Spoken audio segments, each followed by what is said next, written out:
మంత్రి సీతక్క ఆదేశాలతో గ్రామాలు మండల కేంద్రాల్లో వేల సంఖ్యలో చలివేంద్రాలను ఏర్పాటు చేస్తున్నారు పంచాయతీరాజ్ గ్రామీణాభివృద్ధి శాఖల అధికారులు. అన్ని గ్రామాలు రద్దీ ప్రాంతాల్లో చలివేంద్రాలు ఏర్పాటు చేయాలని ఆదేశించారు సీతక్క. వేసవి కాలంలో పనుల మీద బయటకు వచ్చే ప్రజల దాహం తీర్చుతున్నాయి చలివేంద్రాలు. ఇప్పటి వరకు 8,090 చలివేంద్రాలను ఏర్పాటు చేసింది. గ్రామీణ ప్రాంతాల్లో తాగునీటికి ఎలాంటి సమస్యలు లేకుండా పీఆర్ఆర్డీ చర్యలు తీసుకుంటోంది. చలివేంద్రాల సేవలను ప్రజలు వినియోగించుకుంటున్నారు.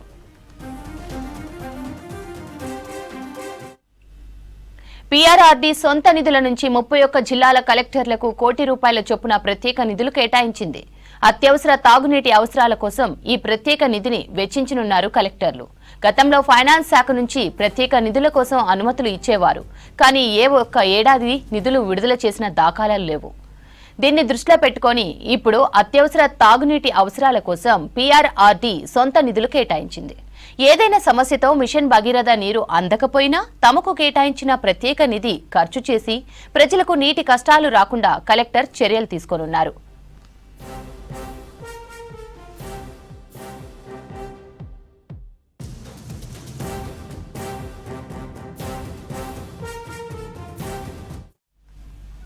మంత్రి సీతక్క ఆదేశాలతో గ్రామాలు మండల కేంద్రాల్లో వేల సంఖ్యలో చలివేంద్రాలను ఏర్పాటు చేస్తున్నారు పంచాయతీరాజ్ గ్రామీణాభివృద్ధి శాఖ అధికారులు.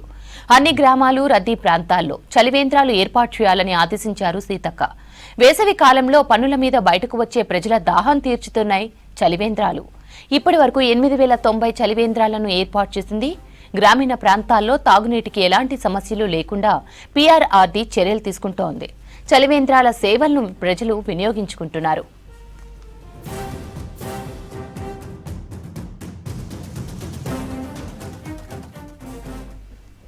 పీఆర్ఆర్డీ సొంత నిధుల నుంచి 31 జిల్లాల కలెక్టర్లకు ₹1 కోటి చొప్పున ప్రత్యేక నిధులు కేటాయించింది.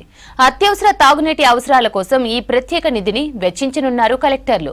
గతంలో ఫైనాన్స్ శాఖ నుంచి ప్రత్యేక నిధుల కోసం అనుమతులు ఇచ్చేవారు. కానీ ఏ ఒక్క ఏడాది నిధుల విడుదల చేసిన దాఖలాలు లేవు.